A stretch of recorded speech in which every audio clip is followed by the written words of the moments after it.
warahmatullahi wabarakatuh. Berjumpa lagi di channel Zulhafiz, sahabat berbagi informasi. Salam sehat selalu. Semoga sahabat semua sukses dalam menjalankan aktivitasnya. Pada kali ini saya ingin sharing terkait dengan masalah mencari ide. Fokus pada mencari ide dengan mempelajari hasil riset terdahulu. Tindakan mencari riset terdahulu ini mirip dengan mencari penelitian relevan.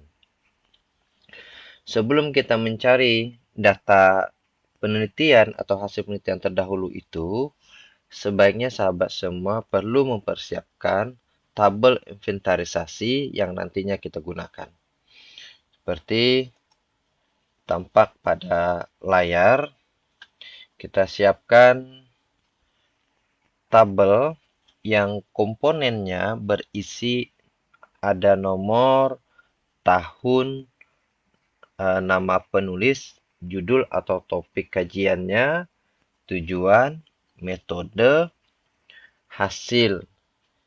Untuk hasil boleh diabaikan, boleh juga dibuat seperti ini. Kemudian terakhir simpulan. Data-data ini kemudian menjadi bahan bandingan nantinya setelah selesai kita melakukan inventarisasi hasil penelitian terdahulu. Dan penyajian data melalui tabel ini juga satu cara atau metode menemukan novelty atau kebaruan dalam penelitian yang akan datang. Baik sahabat semua, untuk mendapatkan data-data penelitian ini, kita bisa masuk ke situs Google, yaitu Google Scholar. Google Scholar.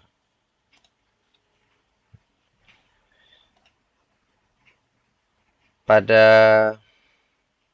Google Cendekia atau Google Scholar ini, sebelum lebih lanjut kita menelusuri tentang riset tersebut, maka sebaiknya kita terlebih dahulu memfokuskan kajian riset atau penelitian yang akan kita lakukan. Lebih tepatnya fokus kajian kita. Misal, pada konteks ini saya coba mendesain atau memberikan contoh yang berorientasi pada pembelajaran. Katakanlah penerapan metode pembelajaran. Dan topik ini cukup umum, kita bisa menambahkan dengan kata kunci kooperatif misalnya. Kooperatif. Nah, ini sudah muncul. Maka ini lebih khusus lagi.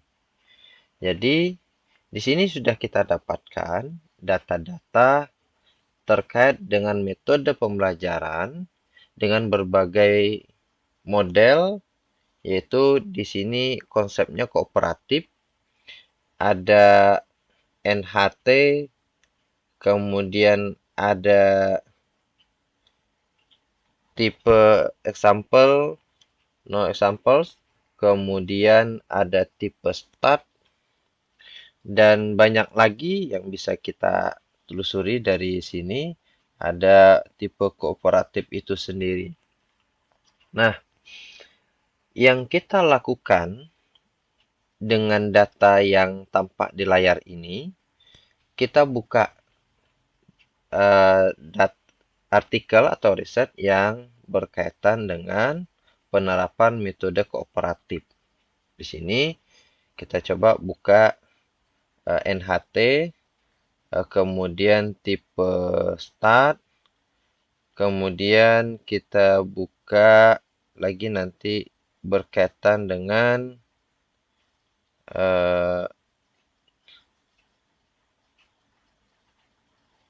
yang lainnya. Nah, ketika kita sudah membuka ini, seperti tampak di layar misalnya. Di sini NHT. Kita coba lihat bahagian downloadnya. Nah, di sini kita coba download. Berguna untuk melihat isi artikel tersebut. Untuk mengisi data yang terkait dengan tahun, penulis, judul atau topik, tujuan, metode, hasil, kemudian simpulan, kita bisa memperolehnya dengan melihat bagian awal sebuah artikel atau hasil penelitian tersebut. Nah, di sini bisa kita ketahui tahunnya, kemudian nama penulisnya, ada juga judul, kemudian untuk tujuan, metode, hasil, dan simpulan, kita bisa mendapatkan secara cepat dengan membaca abstrak pada hasil penelitian tersebut atau pada artikel ini. Nah, demikian juga pada riset-riset yang lain, kita lakukan hal yang sama. Nah, seperti ini, tipe start. Kita inventarisasi data-data ini ke dalam sebuah tabel. Secara cepat, saya sudah menginventarisasi data tersebut. Kita coba munculkan datanya.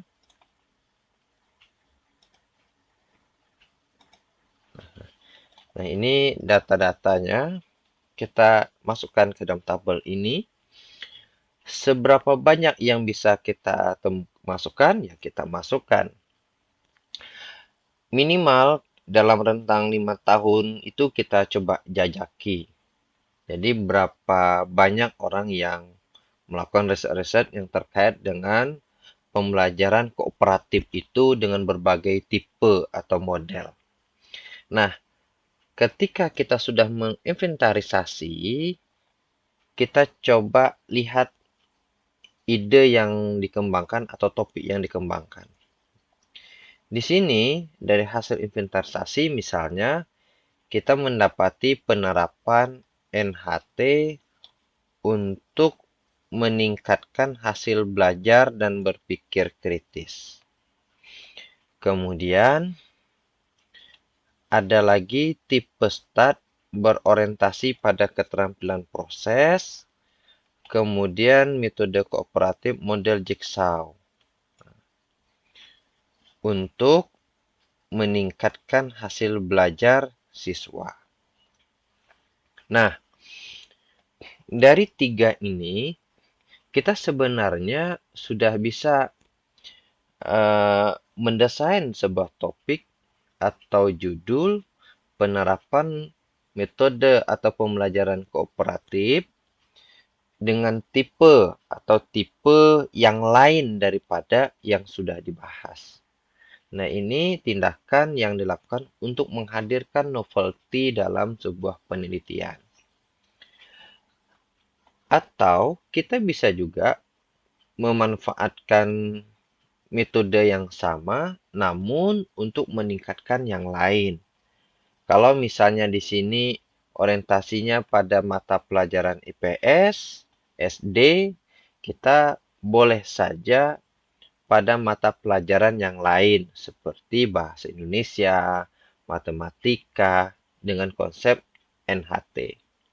Tentu pemilihan model atau tipe pembelajaran kooperatif ini berbasis pada tujuan atau pada materi pembelajaran itu sendiri. Jadi, tidak selalu tipe-tipe pembelajaran NHT, kemudian start, berikut ada Jigsaw ini bisa diterapkan untuk semua materi. Kita perlu mengkaji tentang keadaan materi dan tujuan pembelajaran itu sendiri. Nah, kembali ke persoalan menemukan dan mendapatkan ide tadi, maka kita bisa membuat judul, misalnya dengan konsep seperti ini. Nah, ini saya ilustrasikan. Jadi ketika sahabat semua membuat dan menginventarisasi data-data seperti ini, maka pada bagian akhir coba hadirkan apa yang sahabat semua inginkan, yang mungkin saja berbeda dari yang sudah ada, atau melanjutkan atau mengembangkan dari yang sudah ada. Seperti pada layar ini, saya coba buat misalnya, ini yang sekarang. Ada nama, kemudian judulnya misalnya penerapan model Scramble pada pembelajaran menulis paragraf deduktif dan induktif. Nah, di sini tujuan pembelajarannya adalah ingin mengetahui efektivitas model pembelajaran Scramble pada pembelajaran menulis paragraf deduktif dan induktif.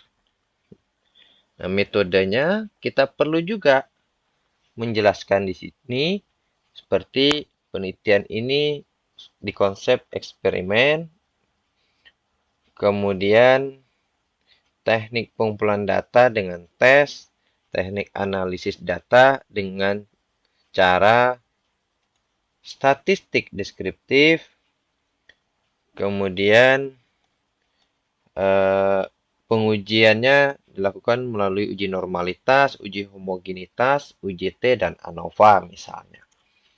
Nah, dengan menginventarisasi data-data seperti ini, kita bisa sekaligus membandingkan tindakan yang sudah orang lakukan dengan tindakan yang akan kita lakukan. Kemudian terkait dengan hasil dan simpulan ini mampu nantinya membantu kita menjelaskan tentang dasar berpikir kita dalam mengambil topik itu. Kemudian, sebagai sandingan juga, kalau di sini data-data menunjukkan berhasil. Nah, secara umum, tindakan yang lain juga berhasil, maka kita bisa berpikir terlebih dahulu, kegiatan ini juga akan mendapatkan hasil yang baik atau positif. Namun demikian, kita belum bisa memutuskan secara pasti kalau riset itu belum dilaksanakan. Kita bisa saja berasumsi ini akan berhasil. Artinya, kalau yang lain berhasil, kita tidak berhasil, maka ini perlu kegiatan cross-check apa problem atau masalah yang kita hadapi atau yang kita dapati di lapangan pada saat penelitian. Nah, ini kenapa penting juga kita mencantumkan dalam tabel ini hasil dan simpulan pada penelitian. Nah, teknis ini mudah-mudahan bisa membantu sahabat semua dalam menghadirkan sebuah ide yang digunakan untuk berbagai kepentingan, baik untuk keperluan penyelesaian studi maupun untuk penulisan artikel lainnya. Mudah-mudahan teknis ini memberikan inspirasi sahabat semua dalam menemukan ide. Terima kasih. Wassalamualaikum warahmatullahi wabarakatuh.